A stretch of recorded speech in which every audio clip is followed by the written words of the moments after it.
So welcome back to another rebuild here on NBA 2K25 Next Gen. In today's video, we are back with another episode of our Lebron Era rebuild series. Today it's going to be the Cleveland Cavaliers. The Lebron Era starts at the beginning of the 2010-2011 season. I'm sure many of you are familiar with that, and if you did not know, that is actually the first season that LeBron James spent his career without the Cleveland Cavaliers. Of course, we all remember the decision. He decided to join up with Dwayne Wade and Chris Bosh and form one of the greatest big threes of all time in Miami. Now, unfortunately for us here today, that means we have to rebuild the Cleveland Cavaliers. And oh boy, they are terrible. 19 wins, 63 losses. That was the record for this team throughout this season. The roster is really, really ugly. Of course, they eventually went on to get the number 1 overall pick in the 2011 draft. They took Kyrie Irving. LeBron came back. Everything worked out. I don't know if that's going to be the case today, but of course, my goal is to bring a championship to Cleveland. We will discuss this roster. It is certainly not going to be one of the easier LeBron era rebuilds. I got a few requests for it. I know you all love watching me get tortured in these videos, so I'm excited to do this one here today for you guys. Of course, as always, let me know any other video ideas down below in the comment section. Slowly but surely making our way through these LeBron era rebuilds. I believe we only have 7 to go after today's video. So loving this series so far, and even though this one today might be a little bit painful. Let's get into it. We're now here at the start of year number 1 with the Cleveland Cavaliers. As I've mentioned, there's not a lot to look forward to on this roster. This team is very, very bad, and I'm honestly not sure about the way I want to go through this year number 1. So let's start out with this roster. You can kind of take a look at it in the grand scheme of things. There are 380 plus overalls with this team, but again, none of them are getting me super excited. I mean, when you think back to why LeBron left Cleveland in the first place, it's because that front office did such a terrible job of putting a good supporting cast around him. LeBron was fantastic pretty much since the day he was drafted, but you know, when you look at the players they surrounded him with, there was just really never a chance they were going to win a championship. So, you know, I don't blame LeBron for leaving. I know Cleveland's fans were pissed at the time, and he came back, won them a championship. Everything is, you know, happily ever after. But looking at this, I don't blame the man for leaving. Let's discuss this roster in detail, and we will decide how we want to go about year number 1. And I can pretty much promise you it is not going to be ending in us contending. All right, the point guard spot. It's actually not terrible. I mean, you look at Mo Williams, he's an 80 overall, 2-year deal, 27 years old. We got Ramon Sessions, who's only 24 behind him, and Daniel Boobie Gibson in here as well. So, you know, these are 3 solid options. You know, none of them are stars in this league. I don't think any of them are 3-year starters for us, but ultimately it is definitely a lot worse at other spots. We move to the shooting guard spot. This is probably one of the positions where it is worse. 35-year-old Anthony Parker, 31-year-old Larry Hughes, neither of which are going to cut it as a long-term solution for me. So we will, again, figure this out as the video does go on. The small forward spot. Of course, there was a man by the name of LeBron James, formerly taking over this position. Joel Graham. Not going to sit here and lie to you, find people pretend I know who that is. Jamario Moon. We got Jawad Williams here as well. No idea.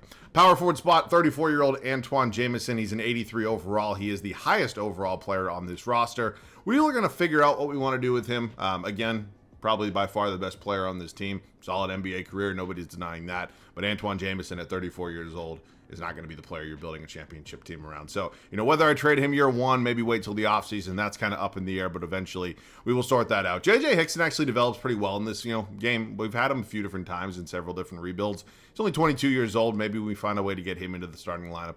And then finally the center spot with Anderson Varejao, who's not a bad center option. I just think I'd, you know, eventually like to maybe upgrade a little bit, assuming he doesn't progress like crazy. Got Ryan Hollins in here, who, I don't know, Leon Poe, Celtics legend, and Samardo Samuels. That is the team. It is not good, kind of goes without being said. I want to go ahead and first make sure that we do have our own draft pick this year, and thankfully we do, because we are definitely, why do they have a swap here? Oh, good God. That's not going to be fun. All right, well, the good news is this pick is going to be really valuable, because I'm thinking the best way to go about this year 1 is to kind of just tear this thing down to the studs, continuing to acquire draft assets and young players, and yeah, that's what we're going to do. We are going to be sending Anthony Parker and Jawad Williams to the Chicago Bulls, and in return, we're going to get ourselves a 2013 first-round draft pick. It is top 10 protected, and the GOAT, the White Mamba, Brian Scalabrine. Obviously, Scal's not going to be in this rotation. We are strictly doing this deal for the draft capital, and although the Bulls tend to be really good in these videos, it is better than pretty much nothing at this point. So, first trade in the books. Ryan Hollins and Leon Poe are going to the Phoenix Suns. In return, we are acquiring their 2014 first-round draft pick unprotected, along with Hedo Turkoglu. The Turkoglu contract by no means is a good one, but thankfully here in these unrealistic rebuilds, it will not be very hard to flip. And of course, this 2014 draft pick may be good at that time. It may not be. You look at this Suns team, it is certainly a little bit on the older side in terms of their star players. So Hollins, Poe, never going to be long-term pieces for us. Pretty solid deal. Jamario Moon, Samardo Samuels heading to the Atlanta Hawks. We are acquiring their 2013 first-round draft pick. It is lottery protected along with Zaza Pachulia. I used to get Zaza a decent amount when I first kicked off the LeBron Era rebuilds, but it has been a minute since I've gotten him, so I do feel pretty comfortable making that move. So he's going to back up Varejao. At this point, I have pretty much solidified the way the rotation is going to work. We don't have a backup for Larry Hughes as of now. Well, we don't really have a starter either, but we'll likely just sign somebody out of free agency. Now, I did consider moving one of the guards here. Unfortunately, I don't really think any of these guys are good fits at the shooting guard spot, so we're not going to trade any of them because they're all in multi-year deals, so we can kind of just go from there come off-season time. But we're going to sign a free agent shooting guard. Ooh, I like Gerald Green. Gerald Green, I'll actually give Gerald Green a 2-year deal. He's only 24 years. Actually, fuck it. I might give Gerald Green a 3-year deal. Wow, Gerald Green's sitting here. I like Gerald Green. All right, we're going to bring him in, about $2 million annual value. Welcome to the team, Gerald Green. God damn, that's awesome. I think it is a pretty safe assumption that this team is going to lose a lot of games. My obvious hope is that we are so bad to the point that we land the #1 overall pick. That would be kind of best case scenario, worst case scenario for us. You know what I'm saying? All right, let's discuss this rotation. Few moves are in the books. We have established it. Here's how it's going to shake out. Mo Williams, Gerald Green in my backcourt again. Kind of surprised Green was just sitting there in free agency. I like Gerald Green quite a bit. I think he could actually be a nice rotation piece for this team throughout this video. Of course, Hedo Turkoglu going to be taking over as my starting small forward. That is very likely to only last one season. I did try to flip Antoine Jamison, but there was really no deals that I liked. There were a couple deals that would have given me a little bit of a younger player, but they also would have required me to give up draft capital, and we are, again, not really in the position to be doing that as of now. So Antoine Jamison likely to be flipped this offseason. And then Anderson Varejao as my starting center. Bench unit, J.J. Hickson. I'm not a typical power forward sixth-man kind of guy, but he is easily the most promising player coming off the bench for us. And at only 22 years old, we want to develop him as much as possible. We got Ramon Sessions, the backup point guard, Zaza Pachulia, backup center, and then Joel Graham, Larry Hughes rounding out this 10-man rotation. So unfortunately, there's just really no minutes for Gibson right now. Again, we're not going to head into year number 2 with 3 point guards on this team, but again, one of them, if not 2 or 3, could be trade pieces this offseason. Byron Scott, 1-star rating in offense and defense. Heck of a coach. Lead this team to 10 or less wins. That would be perfect. See you guys at the end of year 1. The first season in Cleveland has officially come to an end, and oh boy, this definitely rubs a little bit of salt here in the wound. LeBron James' first season in Miami does take home the MVP award. Although I did, kind of request 10 or less wins, that did not happen. We go 21-61. The good news is it was still one of the worst records in the league. Blake Griffin, Manu Ginobili, Josh Smith, Russell Westbrook, Phil Jackson. These awards are relatively similar, if not always the same here for year at #1. So I am really hoping we are at the bottom of the East. We are, and we did have the worst record in basketball. So maybe the #1 overall pick coming on our way. We will see. Antoine Jamison at 34 years old did lead this team in scoring. Mo Williams was actually not too bad whatsoever. Gerald Green, we signed this man out of free agency and ended up being our 3rd leading scorer. And he's only 25 years old and on a very, very good contract. J.J. Hickson, Sessions, Turkoglu, Varejao, Graham, Pachulia, and then Hughes. We move over to the rebounding department. That was Varejao, who actually has gone down quite a bit in the overall department. I don't really know what he's so frustrated about. And then Mo Williams did lead us in assists per game. So unfortunately, we'll not be competing for a championship here in year 1. It is going to be the Lakers and the Bulls in the finals. Lakers win it all. Kobe Bean Bryant, your finals MVP as they sweep Chicago. All right, we enter offseason at #1. Any Cavs retiring? Quite frankly, I wouldn't blame this entire roster if they wanted to call it a career. But nope, they do not. We are going to go ahead and enter the draft lottery, which, again, probably one of the bigger points of this video for us so far. We have a 25% chance of landing #1 overall. That is 1 in 4, for those of you who are not good with the math, and we end up at 2. I'm not mad with at 2. I can live with it, because it basically guarantees me getting one of Kawhi Leonard or Kyrie Irving. I'm perfectly fine with either one. I mean, would have been nice to have my pick, but it's fine. Goodbye. Byron, just no, not going to happen. This could be a good Stauffer video. It's been a few since I've gotten him, and ultimately we need a coach that's really good because we are really, really bad. So if we can kind of get a coach that has like perfect ratings, it would not be the worst thing out there, in my opinion. Who else is here? Terry, good Lord. Oh, brother. No. Thank you. I don't even know why I considered anybody else. Okay, it is the 2011 NBA draft. We have our own pick. It is at #2. We also have the first pick in round #2, and then the 24th overall pick in round 2. I do not need that. We are going to draft somebody at both of these spots. Let's see who goes #1. It is Kawhi Leonard. He is now a member of the Sacramento Kings, which means Kyrie Irving, come on to Cleveland, as he did in real life after going #1 overall. All right, we are now going to sim to the first pick in round #2. Is there any real players here? Davis Bertans appears to be the only real player. Corey Joseph also sitting here. I'll just go ahead and take Davis Bertans. Again, not a superstar by any means, but at least a real person. Okay, the 2011 draft. Kyrie Irving, 79 overall. Bertans going to commit at a 72. Hickson and Sessions. Why would I not bring Sessions back for $6 million? No qualifying offers for us, and we are going to enter free agency. I don't think we have really any major free agents, at least nobody that I'm terribly interested in bringing back. Unfortunately, we're in a pretty tough spot because although this team does really, quite frankly, fucking suck, we just don't really have any money to spend, at least as of now. But we're going to get into some trades. I am definitely trying to be better heading into year number 2. We're going to pull off a trade here with the Los Angeles Clippers. It's a pretty big one. Ramon Sessions, Hedo Turkoglu, and Zaza Pachulia all going over to LA. And in return, we're going to get ourselves a 21-year-old Eric Bledsoe and a 22-year-old DeAndre Jordan. Now, I'm interested to see the way the way we go about this rotation, because of course we did just draft Kyrie. Eric Bledsoe will probably end up developing enough to the point where he's good enough to be in this starting 5. So there's kind of an off possibility that maybe Kyrie starts at our 2-guard spot, which is currently only occupied by Gerald Green. Kyrie could likely fit into the 2-guard if we really needed him to. But at this point, we do have a new center. I have no idea what Verjao is so pissed about. I don't know if it's something with like the coaching settings or philosophy, whatever it is, but a lot of my big men in these videos have been pissed. And DeAndre Jordan's one of those guys that I've seen it with as well. So hoping that is not the case today. I would like everybody to be happy and very free-spirited as we are, hopefully on our way to winning a championship, eventually. Mo Williams and Antoine Jamison are both heading to the Denver Nuggets, and in return, we're going to land ourselves 28-year-old, 84 overall Nene. Also getting a 2015 first-round draft pick in this deal. When I thought about it and kind of what I wanted out of the Antoine Jamison package, I considered a couple different ones, but ultimately decided on really just getting the best player available. I mean, I think when you're as bad as we possibly are, I think it makes sense just to get really good talent. So Nene going to come in, take over as my starting starting power forward. Mo Williams was really never going to be on this team long term. He was expiring, kind of the odd man out, and he did have a good season for us. And then Antoine Jamison, given his age and expiring contract, did make sense to move on from him. So Nene going to take over the starting 4. We still do have J.J. Hickson here, who will definitely be in the rotation. Bertans will likely just chill for a bit and then maybe be a trade piece or rotation piece in year number 3. So I'm thinking to actually hang on to Verjao. I was going to consider a few different moves. We do need to figure out what we do with the small forward spot as well. So maybe Verjao is moved in a small forward-esque deal. But I think at this point with the moves we have made, it likely means Kyrie going to be my starting 2-guard. We'll have Bledsoe run the 1. Maybe Gibson be the backup there as well. I know I mentioned wanting to hang on to Anderson Varejao as a potential backup center option. I know his morale was down from year number 1 for God knows what reason, but ultimately there was just way too big of a gaping hole at our starting small forward spot. You guys know me, I'm always going to prioritize starters over bench pieces. So Varejao, Davis Bertans going to be heading to the Indiana Pacers. We're going to be picking up Danny Granger here in this deal, who at this point in his career is an 83 overall. He's 28 years old, does have multiple years left on his contract.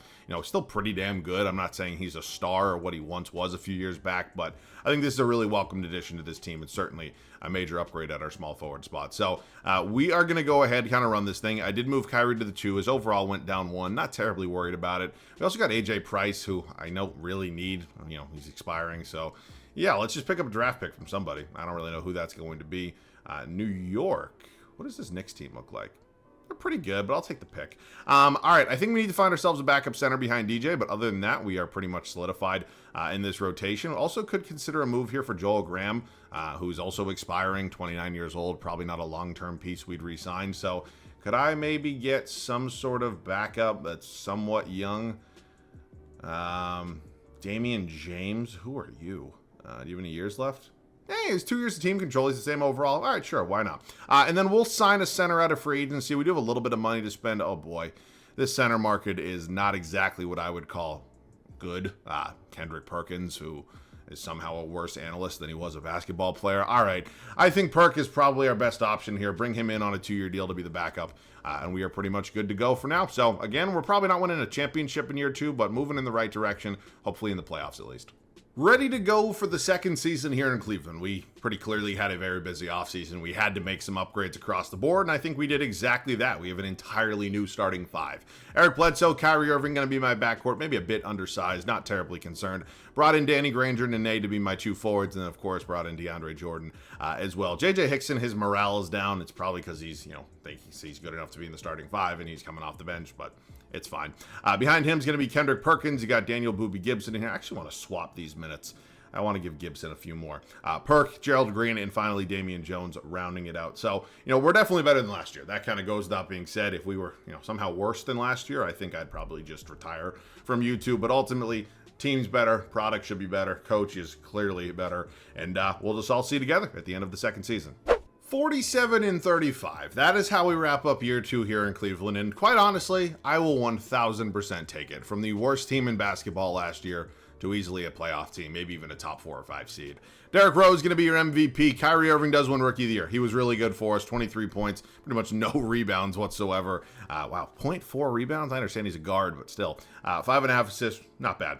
Goran Dragic coming off the bench in Phoenix is your 6th man. Dwight Howard wins Depoy. Rodrigo Babois, I believe is how it's pronounced. He's your most improved. Scott Brooks, 66 wins in Oklahoma City. All right, we are the 4 seed, and oh boy, we got Braun in them in round 1. Oh boy, that is going to be fun. All right, here's a look at the standings. We ended up 12 games out of the 1 seed in the East. Of course, Derrick Rose led the Bulls to an MVP and the 1 seed in the East. And then here's a look at the Demons out in the West. Okay, here are the numbers across the board. As a rookie, Kyrie did lead us in scoring. You got Danny Granger in here, Eric Bledsoe, Hickson, Gibson, Nene, DeAndre Jordan, who is also pissed.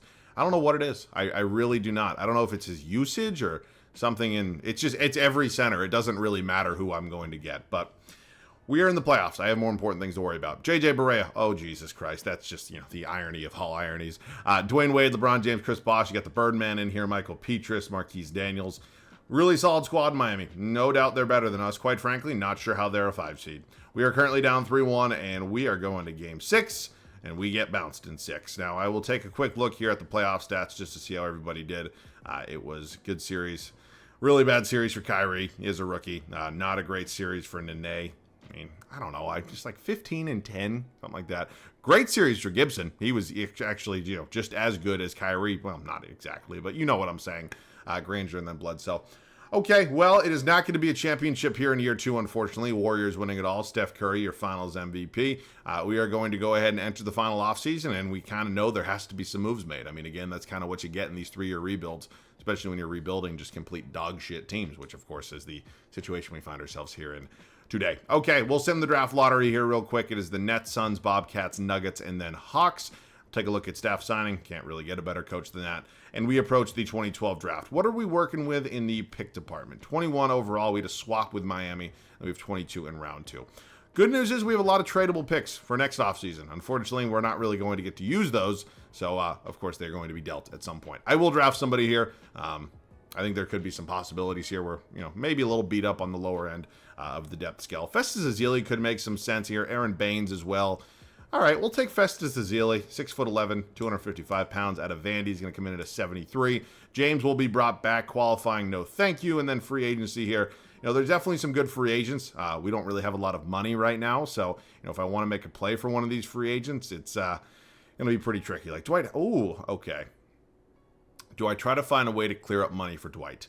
We are just so negative in the cap space department right now. We are really hurting in that area. And DJ, why is DJ so mad? I do not know. All right, if we want to, find a trade, to clear up that money and then hopefully get Dwight Howard, it's going to involve clearing how much money? Because what are we? We'd have to clear up I think 30 million, which is much easier said than done. Oh boy. Okay. Danny Granger would likely have to go. Nene might even have to go, and then probably DJ as well. So I think there's a way to do it, just because Dwight Howard has no real offers right now, right? I think I would be stupid not to at least attempt to get the best center in the NBA at this point in time. And if we don't get him, we could throw some money at Chris Paul. There's a million different possibilities right here. So yeah, we're going to go out and try to see what we can do. Our first money-saving move is going to be a deal here with the Los Angeles Clippers. Of course, pulled off a pretty big move with Los Angeles last offseason. We acquired Eric Bledsoe and DeAndre Jordan. This one, we're going to be sending him Danny Granger. In return, we're going to be picking up Al Farouk Amino, who, is 3 overall is lower than Granger. Obviously, he's 8 years younger, but of course, the real reason we're doing this is because it saves us a little bit over $10 million. So, I don't know if this is going to be enough. I highly doubt it's even close to being, in the remote range of being able to pick up Dwight. He's asking for, what was it? We have $6.5 million roughly. He wants about 17. So another $10+ million is going to have to be cleared up if we want any shot at either Dwight Howard or Chris Paul. So it likely means that Nene has to go, and then after that we could probably clear out maybe Gibson, maybe Perkins and Ezeli. It's going to be really, really close, but I do think it's necessary. So what I'm trying to do right now is get players in return that could maybe be flipped in other deals, because I know if I'm moving off of these established players that have real contracts but also contribute to winning, I'm going to obviously have to pick up some other players after I sign one of these big free agents. So I don't want to move Nene, but he's kind of the odd man out, kind of the obvious one to move. He's closest to 10 million. I could move DJ as well, but he'll probably be in a trade. I think that trade value will be a little bit higher here. So yeah, I don't love salary dumps. I think they're pretty stupid, and I understand they're risky more often than not, but in a situation like this where the players we're trying to sign have no real offers, I think it could be worth it. So we're going to send him back to Denver, funny enough. We're going to go ahead and move off the $7 million that somebody gave Al Harrington, and we are hopefully going to go ahead and have close to enough money to get this done. God damn, I just need a salary dump. Please. Oh, good God, they make this so challenging. Thank you very much. Okay, how are we doing? Do we have, not Derrick Rose, Dwight Howard? We still do not. We're $3 million off. God, Jesus Christ. Okay. It probably results in Gibson being dealt. Again, not my favorite thing in the world to do, but he's a backup. It's not really too hard to, find backups, even if he is a really solid backup at that. Okay. Again, I know this is taking fucking forever. Thank you very much, Charlotte. Okay. Hypothetically speaking, we should have our pick between Dwight Howard and Chris Paul. I would, have to kind of internally debate if they're both willing to sign, but they both don't have any real offers, and they both, oh wait, no, Chris Paul does end up accepting. Okay, I think because we have Eric Bledsoe and Kyrie Irving, I think I'd rather go with Dwight. Now, I'm not comparing second-year Kyrie Irving, third or fourth-year Eric Bledsoe to Chris Paul, who at this point is one of the best point guards in the league. But I'm thinking just strategically. I think it makes more sense to get an elite, kind of dominant big man that you can run your offense through than it does Chris Paul. We're also going to have to renounce the rights on Hickson. Actually, do I have to renounce the rights on Hickson? Because I think he actually could be a really important piece to keep. Like, if I dump Perk, because how much is his cap? His cap holds $2 million. All right, let me go ahead and trade Perk, and then whoever the hell this is. And again, just trying to see who we can get here that really can make this worth it for me. So thank you very much, Philadelphia. Yes, that's fine. We're going to sign Dwight Howard. We're going to renounce DJ White. Do not renounce Hickson. Okay, cool. Dwight Howard, welcome back to the team. Hickson has no offer still, so we're good there. We're going to go through this for one more day. Hickson, shit. He's not accepting that. All right, Dwight Howard, welcome back to, or not welcome back, welcome to the team. And then can we actually pay Hickson? No, it's not even going to let me. Well, that was a fun idea for a second. That kind of sucks. Dumped big old Perk for nothing, but Dwight Howard is now here. It is definitely time to make some other moves. We've hit up the Los Angeles Clippers so many times today, it almost seems kind of comical, but at this point, we need a starting power forward, and Blake Griffin would be an elite option. I have about 85 million draft picks that I can trade, and we're going to find a way to get this done. I don't really care what it takes. I am going to get Blake Griffin on this team. So we're offering up DeAndre Jordan, who of course kind of has to be in this deal just to kind of make the salary work. Thank you very much, Los Angeles. Welcome to the team, Blake Griffin. Okay, at this point, I don't know if I'm comfortable with Al-Farouq Aminu kind of starting, heading into a championship or bust season.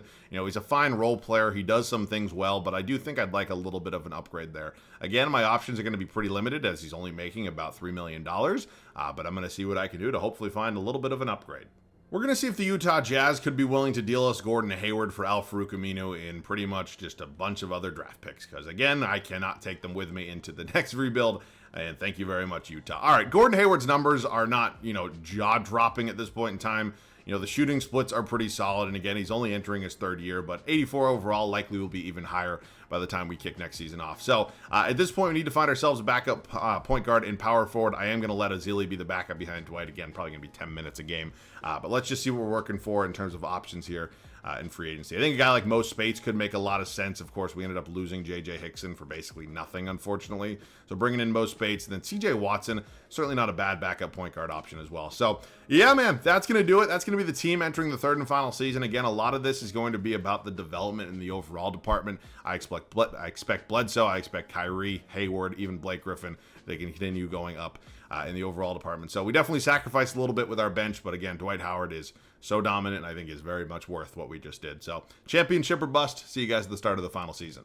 Quite easily the best team we've had so far. Unfortunately, some of the development for a guy like Eric Bledsoe and Gordon Hayward was a little bit underwhelming. They didn't move as much as I was hoping they would, but this team is still really, really solid. let's see how this thing goes. Eric Bledsoe, Kyrie Irving, Gordon Hayward, Blake Griffin, and of course the major blockbuster offseason edition in Dwight Howard. CJ Watson will lead my second unit. You got Mo Spates behind him, Gerald Green in here, Damian Jones, and finally a rookie Festus Ezeli rounding it out. So yeah, man, here's for all the marbles, I guess, if you will. There's some things I could consider, like if this team is kind of slightly underperforming, maybe I make an in-season kind of deadline-ish trade, but I don't want to get ahead of myself. I am confident in this group, and I'll either see you guys at the deadline or at the end of year number 3. I have very good news, at least in terms of the regular season. We go 70-12 here in year number 3. So clearly I did not make any deadline deals. I did consider a few different things, but we were 44-7 at the deadline. So, you know, the old saying, if it ain't broke, don't fix it. Okay, hopefully it's time for a championship. Derrick Rose is going to be another MVP. Anthony Davis is in Brooklyn. Anthony Randolph is your 6th man of the year in New York. Dwight Howard does win DPOY for us. Is he pissed off too? No, he's not pissed. His numbers are certainly down a little bit. Klay Thompson, most improved, and Mike Stauffer does win Coach of the Year. It is easily our best season yet, and hopefully one that is going to result in it. Are you fucking kidding me? 36-46. This right here is why they abolished this bullshit. If I won 65 games as the Chicago Bulls and I was behind the 36-win division winner New York Knicks, I actually think I would legitimately lose my mind and probably stop watching the sport. Kyrie Irving, Blake Griffin, Eric Bledsoe, Dwight Howard. You got Hayward, Spates, Green, Watson, James, and then Ezeli. Rebounding department was Howard. Again, surprised he didn't put up more, you know, in terms of points per game, but again, we're winning. Doesn't really matter to me. All right, it is the Charlotte Bobcats here. Our old friend Daniel Gibson. You got Jimmy Butler. Yeah, I mean, they're a good team. I just don't think they're going to be able to keep up with us. We have won a playoff series, and oh boy, are you fucking kidding me? How does Kevin Love end up on the Chicago Bulls? And they still have Boozer coming up. Who did you trade for Kevin Love? Oh, good God. Are we not going to beat this team? I mean, I don't know. I mean, we're up 3-1. I'm getting ahead of myself. Okay, and oh boy, this would be cinema if we could cap off the Eastern Conference with a win against an old friend and now a rival in LeBron James. We take the first two on our home floor. We take game 3. Don't quite sweep LeBron, but we win in 5, and it is the Oklahoma City Thunder. God fucking damn it. All right, well, I mean, the good news is they didn't bring in, like, Zach Randolph like they normally do. They have Corey Maggette off the bench, Jeff Green, Eric Maynor.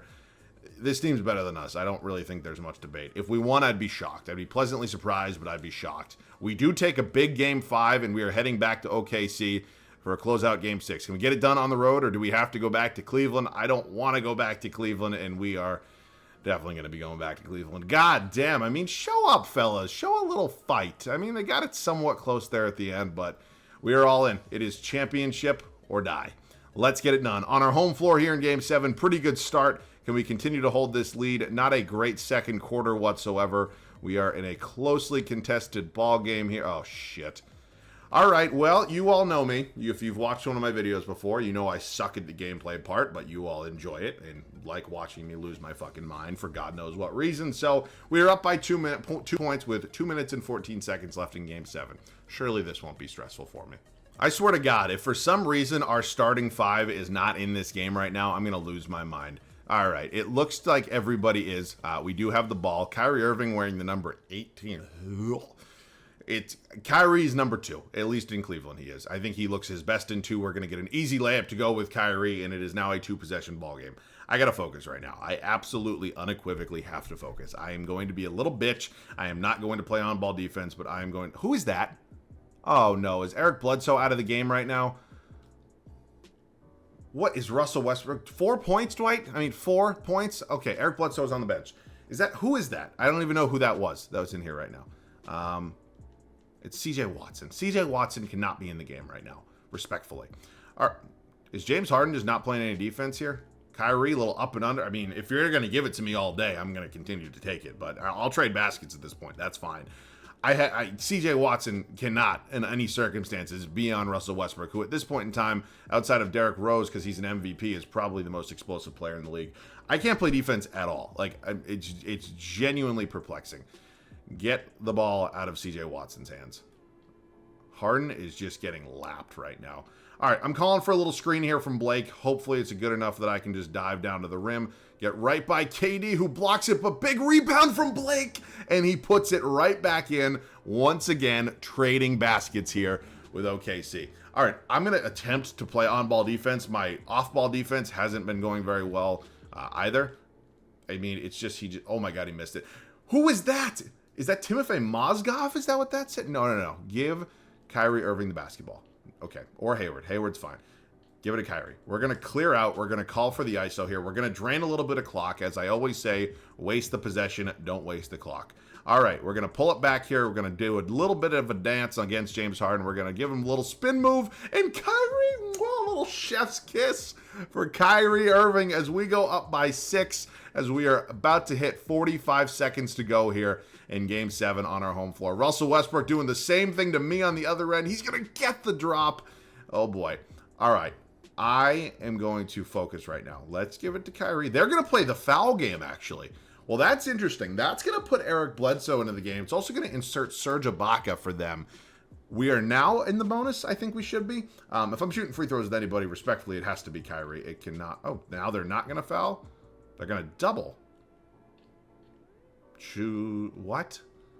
I mean, either foul or play defense. Don't do neither. I mean, that's just kind of insane. All right, it is back to 6 as we approach 30 seconds to go. It is a timeout OKC. Out of curiosity, I'll see what a defensive lineup looks like. Again, I don't really know if there's a lot of elite defensive players on this team, kind of just going over this roster, but I am curious what it looks like. Defense puts in, yeah, it pretty much removes just my backcourt. All right, we're just going to keep the starters in the game. Obviously, Kyrie has to be in here. I do want to keep Bledsoe in as well, or get him into the game now. Just another ball handler that I definitely trust more than CJ Watson. No disrespect. Okay, I'm surprised they haven't tried KD a lot. It kind of feels like they've just been going mainly Russell Westbrook this entire time. Couple think they went to James Harden, but really not giving any love to KD, who at this point probably pretty easily their best player. They foul Blake Griffin. This one is pretty much over at this point. Oh, a little handsy there, fella, aren't you? All right, Blake Griffin. I think we're the bonus now. I think. Maybe. Yes. Blake Griffin going to the free throw line. First one is up. It is good. Again, the math is certainly on our side at this point. So if I hit both these free throws, I'll just see you guys with the finals MVP. Second one up. Go. Not good. Okay. Kind of got to focus here for a sec. I mean, it's still pretty much over. But again, I just want to. Russ is going to pull a 3. No shit. Okay. Fuck. Where's Kyrie? They're going to play the foul game immediately. No surprise. If I knock down 2 free throws with Kyrie, I'm going to... Wow, that was a good 3 by Russ. This is an impressive shot. All right, Kyrie Irving, free throw line here. Pretty much the guy I definitely trust the most. First one up. What is this fucking release? What is this fucking release? This game pisses me off so much. Like, so much. Are they out of timeouts as well? If they're out of timeouts, well, I'm just wasting my time. They don't really have any chance. Get that out of here. All right, now it's over. A thrilling 7-game series comes to an end, and it results in us winning a championship and Dwight Howard giving me 13 and 13. What are you, Draymond Green in 2017? All right. Wow, I'm rhyming. All right. Okay, that's going to wrap this one up. Interesting rebuild. Did not go exactly the way I thought it would. I mean, we started out with just some putrid garbage as a team, and ultimately put together a championship squad by the time year 3 wrapped up. So I enjoyed this one quite a bit. I hope you guys did as well. This is easily one of, if not the worst team in the league, so I don't think any of these are going to be more challenging than this one, but I look forward to working out with the rest of these rebuilds. But yeah, let me know which team you want me to do next, along with any other rebuild ideas down below in the comment section. That's going to do this. That's going to do it for me. I can't fucking speak today. As always, thanks so much for watching. I love you guys. I'll catch you guys all in the next one.